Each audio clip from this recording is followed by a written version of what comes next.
नोरमा group, जो सोचता है वो करता है। आपके अपने सपनों का आशियाना। नमस्कार, भारत लाइव देख रहे हैं आप। देखिए, सुबह से लगातार हम आपको अपडेट दे रहे हैं। चिराग पासवान की मां वाला जो विवाद चल रहा है, उस पर अब फिर से एक नया ताज़ा अपडेट आ गया है। देखिए, सुबह से ही खबरें भी चल रही हैं। मीडिया रिपोर्ट्स के हवाले से जो खबर आ रही है, हमारे लोकल जो रिसोर्सेस हैं उनके माध्यम से भी बहुत बड़ी अपडेट अभी आई है। देखिए, चिराग पासवान की बड़ी मां को लेकर ये खबर है। पशुपति पारस और उनके पत्नी और उनके जो भतीजे हैं, उनकी मां के द्वारा जो प्रताड़ित किया जा रहा था राजकुमारी देवी मतलब कि स्वर्गीय रामविलास पासवान की पत्नी और चिराग पासवान की बड़ी मां के साथ जो दुर्व्यवहार किया गया, जो पाप किया गया, उसको लेकर अब सीधे सीधे पक्ष आ गया है राजकुमारी देवी का। जी हाँ, राजकुमारी देवी ने अब खुद सामने आकर यह कह दिया है कि क्या कुछ वो चाहती हैं और पूरा घटनाक्रम क्या कुछ हुआ है, उसके बारे में बड़ा खुलासा कर दिया है राजकुमारी देवी ने। देखिए, राजकुमारी देवी एक वृद्ध हो चुकी महिला हैं, स्वर्गीय रामविलास पासवान की धर्मपत्नी रही हैं और चिराग पासवान उनको बड़ी माँ तो है ही और चिराग पासवान उनको काफ़ी मानते भी हैं। तो देखिए, हम आपको पूरी डिटेल्स अगर बताएं तो सुबह से ही हालांकि हम खबरें बता रहे हैं, लेकिन विस्तार से अगर इस पर बात किया जाए कि दिवंगत पूर्व केंद्रीय मंत्री रामविलास पासवान के परिवार में संपत्ति को लेकर विवाद गहरा गया है। उनकी पहली पत्नी राजकुमारी देवी ने घर से निकाले जाने और संपत्ति में हिस्सेदारी न मिलने का आरोप लगाया। खगड़िया के सहरबन्नी गांव स्थित संपत्ति को लेकर विवाद तब सामने आया जब राजकुमारी देवी ने आरोप लगाया कि पशुपति पारस के लोगों ने हमारे कमरों में ताला लगा दिया है, इसके साथ ही घर से निकाल दिया है। राजकुमारी देवी ने चिराग पासवान से अपील की है कि वो जल्द से जल्द गांव आएं और संपत्ति का बंटवारा कराएं। उन्होंने यह भी कहा कि अगर जल्द न्याय नहीं मिला तो हम मर जाएंगे। जी हाँ, राजकुमारी देवी ने कहा चिराग पासवान को बुलाया जाए और संपत्ति का सही से बंटवारा किया जाए।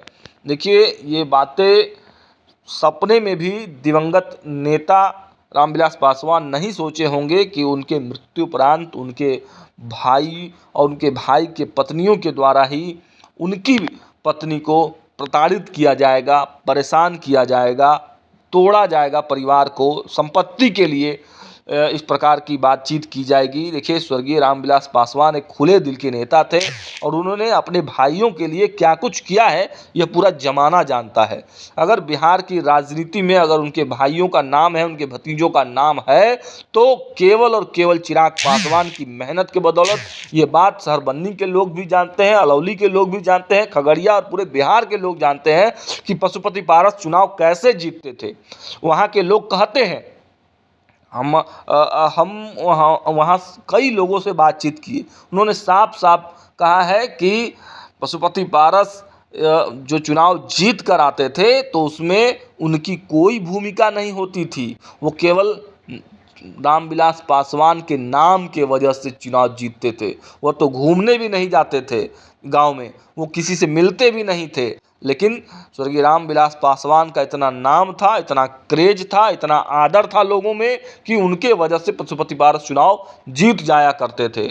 और देखिए, अब स्वर्गीय रामविलास पासवान की पत्नी को इस तरीके से प्रताड़ित करना कहाँ तक सही है यह तो भगवान ही जाने। लेकिन देखिए, उनके शब्द में पढ़ देता हूँ उस वृद्ध महिला की, जो वृद्ध भी है, तबीयत भी खराब है और गांव में वो महिला जो है वो, देखिए, चिराग पासवान उनको ले जाना चाहते थे, उन्होंने कई बार बातें कही है, लेकिन वो महिला जो उनका पुराना घर है उसको छोड़ना नहीं चाहती है। उस घर में उनकी यादें हैं, उनके पति की यादें हैं, उनके शादी की यादें हैं और इस वजह से उस घर को वो छोड़ना नहीं चाहती हैं। लेकिन पशुपति पारस की नीचता का हद आप देखिए कि उसके बावजूद भी, उस वृद्ध महिला के एक घर रहने के बावजूद भी वो वहाँ से उसको हटाना चाहते हैं, जबकि पशुपति पारस के पास अपना खुद का बड़ा आशियाना है।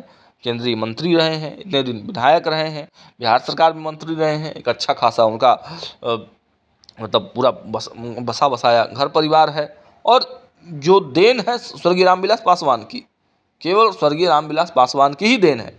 तो देखिए, मैं उनके शब्द आपको पढ़कर सुनाता हूँ। राजकुमारी देवी ने कहा है, पारिवारिक संपत्ति पर तीनों भाइयों का समान अधिकार मिलना चाहिए, लेकिन अब तक उन्हें कुछ भी नहीं दिया गया। 5 साल पहले खेत भी उनसे ले लिया था। पारिवारिक कलह के बीच राजकुमारी देवी की तबीयत भी बिगड़ गई है। ग्रामीणों ने बताया कि जब उन्हें देखने पहुंचे तो पाया कि उन्हें ऑक्सीजन लगा हुआ था। साथ ही यह भी पता चला कि रात में उनके कमरों में ताला जड़ दिया गया था, जिससे वे मानसिक रूप से भी काफ़ी परेशान हो गईं। अब इसको लेकर रामविलास पासवान के जो पुत्र हैं चिराग पासवान की पार्टी के लोग काफ़ी ज़्यादा पैनिक हैं। हालांकि चिराग पासवान ने जैसे ही खबरों को सुना है, चिराग पासवान अपने जो पूरी टीम है पटना से उसको भेजा था। प्रवक्ताओं के बयान आ रहे हैं।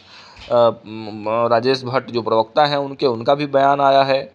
देखिए, स्थानीय ग्रामीणों की माने तो उन्होंने कहा है कि इस पूरे विवाद को जल्द से जल्द सुलझा लेना चाहिए। स्थानीय ग्रामीणों ने इस पूरे विवाद पर चिंता जताई है। उनका कहना है कि स्वर्गीय रामविलास पासवान समाज के लिए आदर्श थे। उन्होंने हजारों लोगों को रोजगार दिया था। अब अगर उनकी पत्नी घर से बेघर होती है तो ये बेहद शर्म की बात है। आपसी बातचीत के जरिए समाधान निकालने की अपील की। अगर डिटेल्स में बात करें तो देखिए, रामविलास पासवान ने 1960 में पहली शादी राजकुमारी देवी से ही की थी। उन्होंने 1983 में उनसे तलाक लेने के बाद ही रीना शर्मा से दूसरी शादी की थी और चिराग पासवान रीना शर्मा के बेटे हैं।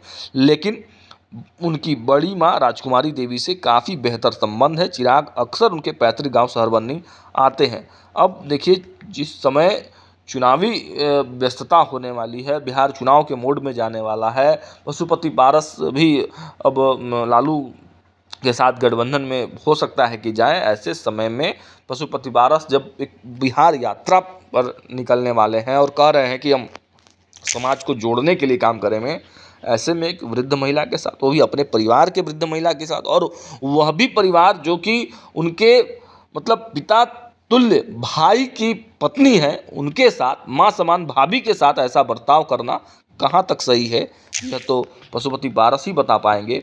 लेकिन जो तस्वीरें और जो बयान निकल कर सामने आए हैं वो काफ़ी आहत कर देने वाले हैं, वो काफ़ी दर्दनाक हैं और अत्यंत निंदनीय भी। आपके सपनों को हमने सजाया है, ई होम्स पैनोरामा को हमने बनाया है। ई होम्स मेरा एक सपना था जिस पे मैं पिछले 4 साल से काम कर रहा था।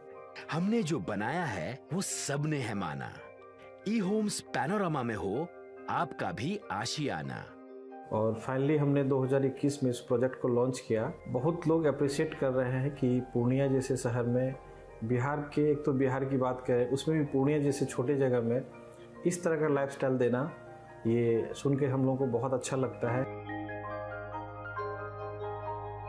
ई होम्स में हमने कुछ और भी किया है, जैसे हम जिस जगह में रह रहे हैं हमारे फैमिली सिक्योर हो, उनको सिक्योरिटी का ध्यान में रखा है। आपकी सुविधा और सुरक्षा आपके लिए खास है, ये आपका विश्वास है। इसमें आर्टिफिशियल इंटेलिजेंस का 7 लेयर सिक्योरिटी का हमने इस्तेमाल किया है। लस ग्रीन कैंपस को बनाया है। यदि हमारा बाउंड्री वाल है तो वो वर्टिकल गार्डन है। ये जितनी भी फैसिलिटी होता है एक इंटरनेशनल टाउनशिप में ई होम्स है, ये हम लोग विश्वास नहीं कर पा रहे हैं। जो भी हमारे मित्र दोस्त या जो भी हमारे बाहर के बाहर आते हैं तो हम लोगों को बहुत अच्छा सुनने को मिलता है और बहुत अच्छा क्रेडिट मिल रहा है। वो सारा हमने सिर्फ एक बिल्डिंग नहीं बनाया, हमें एक बहुत अच्छा लाइफस्टाइल दिया ई होम्स में, और मेरा एक सपना था जिसको मैं आज फुलफिल होते हुए देख पा रहा हूँ। ये आपका आवास है। ई होम्स पैनोरामा में अब आपका निवास है। E homes Panorama, luxurious lifestyle redefined. Panorama group, जो सोचता है वो करता है। अगर ये वीडियो पसंद आई और वह बिहार के राजनीति और बिहारियत से सरोकार रखेनी तो सब्सक्राइब बटन दबा के चैनल के सब्सक्राइब कर ली। ओजे एगो घंटी बा, ओकरा बटन दबा देला से कुल सटीक और मारक खबर रुआ मुफ्त में मिल जाई। अगर रुआ पत्रकारिता के हमनी के नया प्रयोग में सहयोग कर चाहतानी तो ज्वाइन बटन दबा दी। पेटीएम नंबर नोट कर ली 9386816700।